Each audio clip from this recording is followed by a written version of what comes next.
ከሰል በማኑዋልም በአውቶማቲክም ነገር መመረት ይችላል። 10 ከሰል በቀን ውስጥ ከ4 እስከ 5 ኩንታል ድረስ በዚህ ማሽን መስራት እንችላለን ማለት ነው። 21 ሞልዶችን በአንድ ላይ ያዘች ነች። እቺ እስከ 7 ኩንታል በቀን የማምረት አቅም አላት። ለማኑዋል ብሪኬቲንግ ምንድነው ጥሬ ዕቃው ምንድነው ግብአቱ የሚለውን ለመናገር ያህል ይሄ ማሽን የመጀመሪያው ተግባሩ ከሰሉን መጠቅጠቅ ነው፣ ዴንሲቲውን መጨመር ነው። አውቶማቲክ አንዱ ፓኬጅ መፍጫና ፉሉደር ይሆናል ማለት ነው። ማሽን ሲገዙ ደግሞ እኛ ጋር ስልጠና በነፃ ነው የምንሰጣቸው። 1 ኪሎ አሁን በሱፐር ማርኬት ደረጃ ከ200 እስከ 300 ብር ነው እየተሸጠ ያለው ከሰል። ለ1 ኪሎ 100 ብር ራሱ አናወጣም። እስከ 50 ብር እስከ 30 ብር ባለው ውስጥ የቤት ኪራያችንን የመብራታችንን ጨምሮ 50 ብር እንኳን ብንይዘው ከ1 ኪሎ እስከ 200 ብር እስከ 300 ብር ትርፍ ማግኘት እንችላለን ማለት ነው። መርካቶ ቲዩብ። ስሜ ዳዊት አድባር ይባላል። የሐምድ ጀነራል ማሽነሪ መስራችና ዳይሬክተር ነኝ። የምንሰራቸው ማሽኖች ያው ከስማችን እንደነሳው ማሽነሪዎችን ነው ሀገር ውስጥ እየሰራን ሀገር ውስጥ ተጠቃሚዎች የምንሰጠው። ከነሱ መካከል የከሰል ማምረቻ ማሽን፣ የአጃክስ ማምረቻ ማሽን፣ የሳሙና መስሪያዎች፣ ሽንኩርት መፍጫዎች፣ የሻማ መስሪያዎችና የተለያዩ ሞደፊክ ማሽነሪዎችን እዚሁ በሀገራችን ልጆች እየፈበረከን ለሀገር ውስጥ ተጠቃሚዎች በማቅረብ ላይ እንገኛለን። እንግዲህ ዛሬ ደግሞ የተገኘነው ሞር ፎከስ አድርገን ይሄን የምንሰራው በከሰል ዙሪያ ነው። እንደሚታወቀው ከሰል ሁላችንም ቤት ውስጥ የምንጠቀመው ነገር ነው። እንደ ሀገርም አውዳሚ ነው። ምክንያቱም ደኖች ተጨፍጭፈው ነው ከሰል እየተመረተ ያለው። ስለዚህ እሱን ለማስቀረት ድርጅታችን በዚህ ዙሪያ ላይ የራሳችንን ጥናት ወስደን ከሰልን ለምን ከውድቅዳቂ ነገሮች አካባቢን ከሚበክሉ ነገሮች አሁን ከተለያዩ ነገሮች ነው ከሰሉ እየተመረተ ያለው። ለምሳሌ ለመጥቀስ ያክል የእንጨት ቤት ውስጥ ሰጋቱራ የሚባል ታውቃላችሁ፣ የጣውላ ፍቅፋቂ ማለት ነው። ስለዚህ እሱ ከእንጨት ቤት ወጥቶ ጥቅም ላይ አይውልም። ስለዚህ ለምንድን ነው እሱን ወደ ከሰል የማንቀይረው? ከሰል ቤትም ደግሞ ስናይ ከአንድ ማዳበሪያ ላይ ብዙ ደቃቅ ከሰል ሪሙቭ ይደረጋል። ምክንያቱም አሁን ከሰል የሚፈለገው ሼፑ ነው እና ልክ ማዳበሪያ ላይ ደቃቁ እንደሚደረገው ወደ አካባቢ ይወገዳል ማለት ነው። ስለዚህ እነዚህን ሁለት የሚወገዱ ነገሮችን አቀናጅተን ስልጠናዎችን ጨምረን ማሽን ዴቨሎፕ አድርገን የከሰል ማምረቻ ማሽንን ይዘን ቀርበናል ማለት ነው። ከሰል በማኑዋልም በአውቶማቲክም ነገር መመረት ይችላል። ለማኑዋል የሚያስፈልጉ ነገሮች ምንድናቸው? ማኑዋል መስሪያው ማሽን አለ፣ ይሄኛው ነው፣ በእጅ ነው የሚሰራው። ማኑዋሉን ደግሞ ሰፖርት የሚያደርገን ነገር አንድ ነገር ያስፈልገናል። ከአቅም አንጻር ነው ማሽኖቹን የከፋፈልናቸው እንጂ ወደ ትልቁ ማሽን መሄድ እንችል ነበር። ግን ማኑዋሉን የሚያግዘንና መፍጫ ቢኖረን፣ ምክንያቱም ከሰሉ ሲሰራ የግድ ደቃቅ ከሰል መሆን አለበት። እሱን ለማድረግ ደግሞ ወይ መፈጨት አለበት ወይ በእጃቸው ክራሽ ማድረግ አለባቸው። ሁለቱን አፎርድ የሚያደርግ ሰው ምንድነው ይሄ ማኑዋል መስሪያ ማሽን አለ፣ ፕላስ ደግሞ መፍጫ ይኖረናል ማለት ነው። ከመፍጫ ጋር አንድ ላይ አሁን ከረንት ያለው የምንሸጥበት ዋጋ ይሄኛው እና አንድ ላይ ከመፍጫው ጋር 150 ሺህ ብር ይሆናል። ስለዚህ ማኑዋል የምንላቸው እነዚህ ናቸው። አሁን በአቅም ደረጃ እንኳን የምንከፋፍላቸው እቺኛዋ ማኑዋል መስሪያ ሆና በአንድ ጊዜ እቺኛዋ 10 ከሰል ትሰራለች። 10 ከሰል በቀን ውስጥ ከ4 እስከ 5 ኩንታል ድረስ በዚህ ማሽን መስራት እንችላለን ማለት ነው። እቺ 10 ፍሬ የምታወጣ ማኑዋል መስሪያ ማሽን ነች ማለት ነው። ትንሽ ደግሞ ከፍ ያለ አቅም ላለ ሰው ደግሞ እቺኛዋ ማሽን በአንድ ዙር 21 ሞልዶችን የሚሰራ ሞልድ አላት ማለት ነው። እቺ 21 ሞልዶችን በአንድ ላይ ያዘች ነች። እቺ እስከ 7 ኩንታል በቀን የማምረት አቅም አላት። ዋጋቸውም ቫሪ ያደርጋል። ያቺ 30 ሺህ ብር ነች፣ እቺኛዋ 50 ሺህ ብር። ትንሽ ከአቅሙ ከፍ ላለ ሰው ደግሞ በዚህ መጠን ከፍ እየተደረገ 32 ፍሬ የሚያወጣ ነው። 32 ፍሬ የሚያወጣው በዋጋ ደረጃ 90 ሺህ ብር ነው። እነዚህ አሁን የነገርኩህ መፍጫ ነው ያካትት። ስለዚህ ያችን የሚወሰደ ሰው ከመፍጫ ጋር አንድ ላይ አድርጎ መጠቀም ይችላል። ይሄኛው መፍጫችን ነው። ስለዚህ እነዚህ ሁለቱ ከመፍጫ ጋር ሲሆኑ 120 ሺህ ብር ይሆናል ማለት ነው። መፍጫውና በሲንግል ፌዝ የሚሰራ ነው። በቤትስ ቆጣሪ በማንኛውም ቆጣሪ የሚሰራ መፍጫ ነው። በቀን እስከ 40 ኩንታል መፍጨት አቅም ያለው ነው። ስለዚህ መፍጫውንና ይሄ 21 የሚያወጣው አንድ ላይ 150 ሺህ ብር ነው በዋጋ ደረጃ። መፍጫዋ ኮመን ነች ማለት ነው ለሁሉም። ስለዚህ ይሄኛው መፍጫና ይሄንን ለሚወስድ ሰው ደግሞ 32 የሚያወጣ በቀን ከ12 ኩንታል ላይ የሚሰራ ይሄን ደግሞ ለሚወስድ ሰው ዋጋ 180 ሺህ ብር ይሆናል ማለት ነው። ስለዚህ አሁን እዚህ ጋር የጠቀስናቸው በሙሉ የማኑዋል ብሪኬቲንግ ማሽን ግብአቶች ናቸው ማለት ነው። አሁን በአቅም ደረጃ ጠቅሰናቸዋል። ለማኑዋል ብሪኬቲንግ ቅድም ስንነጋገር እንደነበረው ለማኑዋል ብሪኬቲንግ ምንድነው ጥሬ ዕቃው ምንድነው ግብአቱ የሚለውን ለመናገር ያህል በማኑዋል ለማምረት የሚያስፈልገን ሁለት ነገሮች ብቻ ናቸው። እነሱም ዌስቴጆች ናቸው። ፕሮዳክሽን ኮስት ኦልሞስት ዜሮ ነው። ይሄን ከሰል ለማምረት አሁን ሌሎች ማሽኖች ላይ የአጃክስን ብናመርት የሳሙናን ብናመርት የተለያዩ ማሽኖች ላይ እንደ ግብአት የምንጠቀማቸው ከውጭ የሚመጡ ጥሬ ዕቃዎችን ነው። እዚህኛው ላይ ግን የግብአት ችግር የለብንም ማለት ነው። ስለዚህ ኦልሞስት ከሰሉን ሰርተን ስንሸጠው የስታርታፕ ካፒታል ወይም የማሽኑ የመግዣ ገንዘብ ውጪ ምናልባትም ቤት ተከራይተን የምንሰራ ከሆነ የቤት ኪራይ ነው እንጂ የሚኖርብን ለግብአት የምናወጣው የተጋነነ ወጪ የለም። የውጭ ምንዛሬንም የሚያስቀር ነገር ነው ማለት ነው። ምክንያቱም ግብአቱ ከውጭ ይመጣ ነገር አይደለም። ምክንያቱም ከሰል ከከሰል ቤት ማግኘት ይቻላል። ለቃ ከሰል በሚኒመም ፕራይስ ምክንያቱም የሚያስወግዱት ነገር ነው። ከሰል ከደቀቀ ለምን ተግባራዊ ነው አውጥተው የሚያስወግዱት ነገር ነው። ሰጋቱራውንም ከእንጨት ቤት እስኪለመድ ድረስ በነፃ ማግኘት ይቻላል። ከተለመደም በኋላ ደግሞ በጣም አነስተኛ ዝቅተኛ ዋጋ ተገዝቶ እነዚህን ሁለት ነገሮች በመጠቀም እኛ ስልጠናውን እንሰጣለን። አመራረቱን ባይንደርም አለ ማጣበቂያ። ስለዚህ ሶስቱን ነገሮች ነው የምናጣበው ከሰል፣ ሰጋቱራ እና ደግሞ ውሃን ተጠቅመን ከሰል በራሱ ዴንሲቲው ዝቅተኛ ስለሆነ የመጣበቅ ቻንሱ የለውም። አሁን ከሰል ፈጭተን በውሃ አብኩተን ይዘን ጨብጠን ብንለቀው ይበተናል እንጂ አይሰበሰብም። ስለዚህ ምን ይፈልጋል? ባይንደር ይፈልጋል ማለት ነው። ያ ባይንደር ደግሞ ምንድነው? ቀይ አፈር መሆን ይችላል፣ የበቆሎ ዱቄት መሆን ይችላል፣ የስኳር ድንቿ ሊሆን ይችላል፣ ድንቿ ሊሆን ይችላል። እነዚህ ዝርዝር ነገሮች ውስጥ አንገባም ስልጠና ላይ ስለሚሰጠው። ዞሮ ዞሮ ምንን ለመግለጽ ነው? የጥሬ ዕቃ ግዢ ወጪ አይኖርብንም ማለት ቢኖርብንም ከውጭ ሀገር ውስጥ ያለው ነገር ዋና ፕሮዳክቱን አይደለም የምንጠቀመው፣ ዌስቱን ነው የምንጠቀመው። ስለዚህ የዌስቴጅ ደግሞ እስከሚለመድ ድረስ በነፃ ማግኘት ይቻላል። በዝቅተኛ ፕራይስም እነዚህን ዌስቴጆች በማቀናጀት ስልጠናቸውን ወስደው ያለምንም ተጨማሪ ክፍያ ነው ስልጠና የምንሰጠው። ስልጠናውን ወስደው በእነዚህ ማሽኖች በማኑዋሊ በጠቀስናቸው ዋጋዎች መሰራት ይችላል ማለት ነው። የከሰል ዋና ችግሩ ዴንሲቲ ያለ መኖር ነው ብለናል። እሱ እንዳይኖር ያደረግነው ደግሞ ውስጡ ያለው ክፍተት ነው። ስለዚህ እሱን ለማጥፋት የመጀመሪያ ስራችን የሚሆነው መፍጨት ነው። በቤት ውስጥ ቆጣሪ በሚሰራ በመፍጫ ሀመር ሚል ይባላል። በሱ ከሰሉም እና ደግሞ ሰጋቱራውም ያለቀቀ ከሆነ አንድ ላይ ይፈጫሉ በዚህ ማሽን። በሰዓት 5 ኩንታል ነው የፈጨው። በቀን ለ8 ሰዓት እንኳን ቢሰራ ከ40 ኩንታል በላይ መፍጨት ይችላል። ይሄ ማሽን ካፓሲቲ ትልቅ ነው። ስለዚህ ይሄ ማሽን በዚህ ማሽን የመፍጨት ስራችንን እናከናውናለን ማለት ነው። ሌላ ምንም ግባት የለውም። የራሱ መመጠኛ አለው። ቋት ውስጥ ይገባል፣ እየተፈጨ ከስር በኩል ይወርዳል። ያንን ተቀብለን ደግሞ ምንድነው የምናደርገው? ሁሉንም ነገሮች ወደ ማሽን እናንጣካል። እንደተነጋገር ነው የዋጋ ጉዳይ የህብረተሰቡን አቅም ያላማከለ ሊሆን ስለሚችል እዚች ጋር አንድ ማኑዋል የሚጎለን ነገር ምንድነው? ወደ ማሽን ብንከተው ጥሩ ግን ዋጋ የሚጨምርብን ነገር ምንድነው? የማብካት ነገር። ልክ እዚህ ጋር መፍጨቱን ጨረስን። ስለዚህ ይሄን ነገር ለማያያዝ ውሃ ይፈልጋል። ከውሃ ውጭ ደግሞ ባይንደር ይፈልጋል። ባይንደሩ ምን መሆን ይችላል ተባብለናል? አፈር መሆን ይችላል። ስለዚህ አፈሩን፣ ውሃውን፣ ሰጋቱራውን እና ደግሞ ደቀቅ ከሰሉን አንድ ላይ በእጃችን ጥሩ ሚክስ እንሰጠዋለን። በጣም ያልቀጠለ በጣም ያልወፈረ ጥሩ ሚክስ ካረግን በኋላ ይሄ ማሽን አንድ አድቫንቴጅ አለው። ምንድነው እሱ? የራሱ መሙያ አለው። ስለዚህ ጥሬ ዕቃውን ምንድነው የምናደርገው? እዚህ ውስጥ ነው የምንከተው የቀላቀለው ማቴሪያል ማለት ነው። ስለዚህ ማቴሪያሉን እዚህ ውስጥ ከከተትን በኋላ ይሄን ከከፈትን በኋላ በራሱ እቺን ብቻ በመሳብ ማሙላት ይቻላል ማለት ነው። ልክ ከዚህ ውስጥ የነበረው ማቴሪያል ወደዚህ ውስጥ እንከተዋለን። ይሄን ስንስበው ይሄኛው ይዘጋል። ስለዚህ ይሄን ስበን ከሰላችንን ማቴሪያሉን ሞላዋለን፣ ሞልድ ውስጥ እንከታለን ማለት ነው። በማስከተል ይሄንን ወደ ነበረበት ቦታ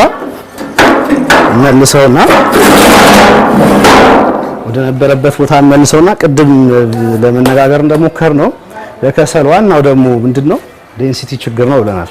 ስለዚህ በደንብ መጠቅጠቅ አለበት ከሰሉ። ይሄ ማሽን የመጀመሪያው ተግባሩ ከሰሉን መጠቅጠቅ ነው፣ ዴንሲቲውን መጨመር ነው። ስለዚህ ይሄንን እንከር ነውና ማሽኑን እንዳይወጣ ይሄን በመክደን እዚች ላይ ያለችውን ቀለበት በማስለቀቅ እዚህ ጋር እንዳይወጣ ከልክለናል። ከስር በኩል ፒስተን አለው። ይሄን ስንጫነው ምንድነው የሚያደርገው? እመቃ ነው የሚሰራው ማለት ነው። ኮምፓክት ያደርገዋል። ስለዚህ ዴንሲቲውን ይጨምረዋል፣ በደንብ አድርጎ ይጨምቀዋል። ስለዚህ ያን ካረገልን በኋላ የማሽን በራሱ ደግሞ የማውጣት ስራን ያካሂዳል። እቺን ቀለበት ብቻ በመጨመር ማሽኑ ራሱ ያነሳልናል።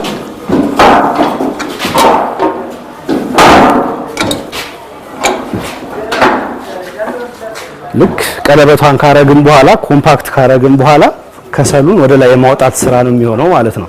ስለዚህ እቺን ወደ ላይ ስንጫናት ከሰላችን ወደ ላይ ይወጣል ማለት ነው። ልክ በዚህ መልክ 32 ከሰሎችን በዚህ መልክ ማውጣት እንችላለን ማለት ነው። ቁመቱን መመጠን ይቻላል። አሁን ይሄኛው መጠነኛ ቁመት ነው ያለው። ቁመቱን መጥነው በምክንያት ነው ቤት ውስጥ የምንገለገልባቸው ምድጃዎች ከነሱ ካለፈ የከሰሉ ጥቅም ላይኖር ይችላል። ስለዚህ በዚህ ያህል ቁመት ቢሆን ውፍረቱ ማኑዋል ላይ አጀስት የሆነ ነው። አንዴ የሚወጣ ነገር ስለሆነ ማኑዋል ላይ እንትኑን ብቻ ነው ቁመቱን ነው አጀስት የምናደርገው። ከሰሉ ግን ለምድጃ በቂ የሆነ ከሰል ማንኛውም ቤት ውስጥ የምናገኘው የከሰል ማንደጃዎችን ፊት የሚያደርግ ከሰል በቁመቱን በመጠን እንደዚህ አይነት ከሰሎችን ማምረት እንችላለን ማለት ነው። ቤት ውስጥ አድርገነው ለማድረግ አንድ ቀን በቂው ነው 24 ሰዓት ማለት ነው። ወይም ደግሞ ውጭ ላይ አሁን የኛ 13 ወር ፀሐይ ጸጋ ያለን ሰዎች ነው። ስለዚህ ግቢ ያለው ሰው ደግሞ ውጭ ላይ እንትን ማድረግ መዘር እንትን ይሄን ከሰል ደርድሮ በፀሐይ ደግሞ እንትን ቢለው ሙቀት ቢሰጠው ከፀሐይ ቢያገኝ ከግማሽ ቀን ባላነሰ ውስጥ ይሄ ከሰል ለገበያ ሬዲ መሆን ይችላል፣ ፀሐይ ካገኘ ማለት ነው። ስለዚህ ይቻላል፣ ፓኬጅ ውስጥ መክተት ይቻላል። ያው ማድረቂያውንም ማካተት ይችላል። ማሽኑ ላይ መካተት የሚችል ነገር ነው። ያው ኤክስትራ ውጭ ለማውጣት ነው። ከማድረቂያ ይልቅ ሌላ የሚያስፈልጉ ነገሮች ስለሚኖሩ እኛ በፀሐይ ደግሞ ችግር ስለማይኖርብን ከሱ ይልቅ ኢምፖርታንት የሆኑ ማሽኖችን አሁን በቀጣይ ደግሞ የምናያቸው ይሆናል ማለት ነው። ስለዚህ አንድ ረጅም ከሰልና እነዚህ ሁለቱንና አንድ ደግሞ የዚችን ግማሽ በመጠቀም ከሰል ላይ የከሰል ማንደጃ ላይ ብንጠቀመው ለረጅም ሰዓት አገልግሎት መስጠት የሚችል ከሰል ነው። 5 እጥፍ ነው ከዛኛው ለብዙ ነገር መጠቀም እንችላለን ማለት ነው። ማኑዋሎቹ እነዚህን ይመስላሉ ማለት ነው። ማኑዋል ላይ ስንጠቅስ ምን አድርገናል? በፍሬ ደረጃ እንኳን አላይተ ነው ዋጋውን አፎርደብል እንዲሆን አድርገናል። አውቶማቲኩ ላይም ማሽኖችን እየቀነሰን በዋጋ ደረጃም ምክንያቱም በእጁም መስራት ያልፈለገ ሰው በማሽን እየሰራም ያው አነስተኛ ዋጋ ለሚፈልግ ሰው ምን አድርገናቸዋል? ከፋፍለናቸዋል። መፍጫው እንዳለ ሆኖ መፍጫው ቅድም የጠቀስነው ነው። እዛ ጋር ያየነው መፍጫ ጨምሮ አንድ የማኑዋል የነበረችዋን በዛ የምትሰራውን በዚህ በፕሉደር መስራት ይቻላል። ያ ፕሉደር ማለት ምንድነው? የመግፋት ስራ ነው የሚሰራው። አንድ ነገር ፕሉደር ውስጥ ተጨምሮ ፕሉደሩ ሲሰራ ምንድነው? እየገፋው ነው የሚሄደው። ስክሩ ይባላል። እንደ ኮንቬየር ነው። ይሄ በተሽከረከረ ቁጥር ማቴሪያሉን ወደፊት ነው የሚገፋው። ስለዚህ ማተርሚያል ልክ ይሄኛው ግን ራሱ እየገፋ በሞተር እዚሽ ጋር ማተር የሚያደርገው መጨረሻ ላይ የምንገጥመው ሞልድ ነው። አንድን ነገር እየገፋው ስትሄድ መጨረሻ ላይ በገጠምክለት ሞልድ ቅርጽ ነው የሚወጣው። ስለዚህ በከሰሎቹን እዛሽ ላይ ማስታወቂያ ላይ እንደምታዩት በዛሽ መልኩ ከሰሉ መውጣት ይቻላል። በአራት ማዕዘንም መውጣት ይቻላል። ከ3 ከ4 በላይ ሞልዶችን እየቀያየርን በዚህ ማሽን ጥቅሙ ምንድነው? እዛ ላይ አሁን እንደ ድሮባክ የምታየው ምንድነው? ፊክስድ የሆነ ሳይዝ ነው ያለው። ቅርጹም ሳይዙም ፊክስድ ነው በማኑዋል ሞልድ ሲሆን፣ እዚህኛው ላይ ግን ሞልዱን ብቻ በመቀያየር የተለያየ አይነት ቅርጽ ያለው የተለያየ አይነት እንትን ያለው ሳይዝ ያለው ሼፑን ቅጡንም እየቀያየርን በዚህ ማምረት እንችላለን ማለት ነው። ስለዚህ በአውቶማቲክ አንዱ ፓኬጅ መፍጫና ፕሉደር ይሆናል ማለት ነው። ስለዚህ ሁለቱ አንድ ላይ ፓኬጅ በሲንግል ፌዝ የሚሰራ 350 ሺህ ብር ይሆናል ማለት ነው፣ መፍጫና ፕሉደር። ስለዚህ አሁን እዚህ ጋር በእጃችን ደግሞ የምናቦካትን ነገር ለማጥፋት መፍጫን ተጠቅመን ከፈጨን በኋላ በእጃችን ሚክስ የምናደርገውን በዚህኛው 100 ኪሎ ሚክስ ማድረግ ይችላል። 10 የፈረስ ጉልበት ዲናሞ አለው። ስለዚህ በቤት ውስጥ ቆጣሪም በስሪ ፌዝም መሆን ይችላል። ጥሬ ዕቃውን አሁን ያጠቀስናቸውን ሰጋቱራውን፣ ደቃቅ ከሰሉን፣ ውሃውን፣ ባይንደሩን ለ10 ደቂቃም ለ5 ደቂቃም በዚህ ሚክስ ከተደረገ በኋላ በዚህ ፕሉደር መውጣት ይቻላል ማለት ነው። ሁለት የነበረው ማሽን 3 አረግ ነው ማለት ነው። ስለዚህ ይሄኛው 3ቱ ማሽን ደግሞ አንድ ላይ 550 ሺህ ይሆናል ማለት ነው። ስለዚህ አሁን እዚህ ጋር የቀረን ሙሉ ከሰል ለማምረት አንድ ማሽን ብቻ ነው። ምንድነው እሱም እንደ ከሰል በእነዚህ ብቻ ማምረት እንችላለን፣ በቂያችን ነው። ሰጋቱራውና ቡና ገለባውን ግን ራሱን ካርቦናይዜሽን ፈርነሱን ጨርሶ በራሱ ተቃጥሎ በራሱ ከሰል ሰጋቱራውን ወደ ከሰል የሚቀይረው ማቴሪያል ደግሞ ምንድነው? እዚህ ጋር የሚገጠም ፈርነስ አለ። ካርቦናይዜሽን ማለት ያው ከውስጥ ያለውን ካርበን እንትን ማውጣት ማለት ነው። ስለዚህ እሱን ለማድረግ ሂተር ነው የምንጠቀመው፣ ማሞቂያዎች ነው የምንጠቀመው። ስለዚህ ማሽኑ ላይ በሚገጠም ሂተር አማካኝነት ልክ እዚህ ጋር የምንሰጠው ጥሬ ዕቃ እየተቃጠለ የከሰል ቅርጽ እየያዘ ይወጣል ማለት ነው። ግን እሱም በቂ አይደለም። እዚህ ጋር የመቃጠሉ እንትን በቂ አይደለም። ስለዚህ ፈርነሶች ደግሞ ልክ ያ ከሰል ከዚህ ከወጣ በኋላ ፈርነሶች ውስጥ ይገባል። እንደነዚህ አይነት ፈርነሶች አሉ። እነዚህ ውስጥ ገብቶ ደግሞ አንድ ዙር የመቃጠል ስራውን ካርበን ሞኖክሳይዱን ሙሉ ለሙሉ ጨርሶ ከሰላችን ለገበያ ሬዲ መሆን ይችላል ማለት ነው። ስለዚህ እነዚህ 5 ክፍሎች ደግሞ የያዘ ማሽን በዋጋ ደረጃ 1 ሚሊዮን ብር ይሆናል ማለት ነው። እኛ ጋር ሲመጡ የሚጠቀሙት አንድ ጥቅም አለ። ምክንያቱም አሁን ይሄ ስልጠና በኢንስቲትዩሽን ደረጃ ይሰጣል። ብዙ ተቋማት ይህንን የከሰል አመራረት ስልጠናን እንደ ትምህርት ቤት አድርገው ስልጠናውን ይሰጣሉ፣ ማሽን ያቀርቡላቸው። እኛ ጋር ግን ሲመጡ ያንን ኦልሞስት አሁን ለስልጠና የሚከፈለው ክፍያ ከ15 እስከ 20 ሺህ ብር ድረስ ነው ለስልጠና ብቻ የሚከፈለው። እሱን እኛ ጋር ትንሽ ብር ቢጨመርበት ማሽን መግዛት ይችላል። ማሽን ሲገዙ ደግሞ እኛ ጋር ስልጠና በነፃ ነው የምንሰጣቸው። ስለዚህ ስልጠናውን በነፃ ያገኛሉ ማለት ነው። ከዛ ውጭ ደግሞ አሁን ስለ ትርፋማነቱ ምክንያቱም አንድ ስራ ስንጀምር ለማትረፍ ነው ለመጠቀም ነው አንድ ስራ የምንጀምረውና የዚህ ማሽን ትርፋማነት ስንገልጸው ለምሳሌ በትንሹ ሚኒመም 30 ሺህ ብር የምንሸጣት ማሽን በትንሿ ማሽን ቅድም አይተናታል። እሷ በቀን 4 ኩንታል ነው የምታመርተው። ስለዚህ 400 ኬጂ ማለት ነው 400 ኪሎ ግራም ታመርታለች ማለት ነው። ስለዚህ እሱን በቀላሉ በዚህኛው ማሽን ማግኘት ይቻላል። 1 ኪሎ አሁን በሱፐር ማርኬት ደረጃ ከ200 እስከ 300 ብር ነው እየተሸጠ ያለው የከሰል። ስለዚህ ይሄ ከሰል አንደኛው ጥቅሙ ቅድምም ያላነሳ ነው ምንድነው ከሰል ሱፐር ማርኬት አይገባም። ያኛው ከሰል ኖርማል ከሰሉ ሱፐር ማርኬት አይገባም። እነዚህ ግን ሱፐር ማርኬት መግባት ይችላሉ። ስለዚህ ይሄ ከሰል በሱፐር ማርኬት ደረጃ እስከ 300 ብር ይሸጣል ማለት ነው። ስለዚህ ትርፉን ማስላት ይቻላል። ለፕሮዳክሽን ኮስታችን ደግሞ ስንመጣ ይሄንን ስራ ለመስራት ጥሬ ዕቃ ቅድም ጠቅሰናል በተወሰነ መልኩ ጥሬ ዕቃ ምንም ከውጭ የምናስመጣው ነገር የለም። ሀገር ውስጥ ያለ ጥሬ ዕቃ ሀገር ውስጥም ያለን ጥሬ ዕቃ ዌስቴጁን ነው የምንጠቀመው። ከከሰል ዌስቴጅ የከሰልን ትራፊ ደቃቅ ከሰል ከከሰል ቤቶች በማግኘት ከእንጨት ቤትም የእንጨት ቤትን ደቃቅ ሰጋቱራ የሚባለው ከእንጨት ቤቶችም በነፃም እስከተወሰነ ጊዜ ደግሞ በተወሰነም ክፍያ ያንን ማቴሪያል ማግኘት ይቻላል ማለት ነው። አሁን ፕሮዳክሽን ኮስታችን ስንሰራ ኦልሞስት ለአንድ ኪሎ 100 ብር ራሱ አናወጣም። እስከ 50 ብር እስከ 30 ብር ባለው ውስጥ የቤት ኪራያችንን የመብራታችንን ጨምሮ 50 ብር እንኳን ብንይዘው ከ1 ኪሎ እስከ 200 ብር እስከ 300 ብር ትርፍ ማግኘት እንችላለን ማለት ነው። በሲንግል ፌዝ የሚሰራ ስለሆነ የፓወር ኮንሰፕሽኑ በጣም አነስተኛ ነው ማለት ነው። ማሽን አዞን ለሚመጣ ሰው ስልጠና በነፃ ከመስጠታችን በተጨማሪ ለምንሸጥለት ማሽን የ1 አመት ዋስትና እንሰጣለን። ፕላስ ደግሞ ማሽኖቹ እዚሁ አሴምብል ሆኖ ነው የሚወጡት። ምክንያቱም ትንንሽ ማሽኖች ናቸው እነዚህ ገጠማ የሚፈልግ ነገር የለውም። ይሄንን ወስደው ቦታቸው ላይ ብቻ አስተካክሎ አስቀምጠው ማምረት ነው። ስለዚህ እዚሁ አመራረት ስልጠናውን ከሰጠናቸው እዚሁ ሁሉን ነገር ካዩ ማሽኑ እዚሁ ከተገጠመ የ1 አመት ዋስትና ካገኙ ሄደው ቦታቸው ላይ መስራት ነው። ለ1 አመት ለየትኛውም ችግር እኛ የ1 አመት ዋስትና ቡላችን ላይ ገብተን ነው የምንሰጣቸው ማለት ነው። ስለዚህ እኛም በዚህ ተጠቃሚ መሆን ይችላሉ ማለት ነው። ማኑዋል ነው። ስለዚህ አንተ ካልደከመ ምን 24/7 ብትሰራበት ይሄ ማሽን ምንም ሊሆን አይችልም። ብረቶቹ በጣም የተመረጡ ብረቶች ጠንካራ ብረቶች ናቸው። መፍጫውም ለ8 ሰዓት ብትሰራበት ምንም ዱረብል ነው። ምንም የሙቀት እንትን አያሳይም። ስለዚህ መፍጫ ለ8 ሰዓት መስራት ትችላለህ። ለ30 ደቂቃ በ4 ሰዓት ልዩነት ለ30 ደቂቃ አሳርፈው ማለት ነው።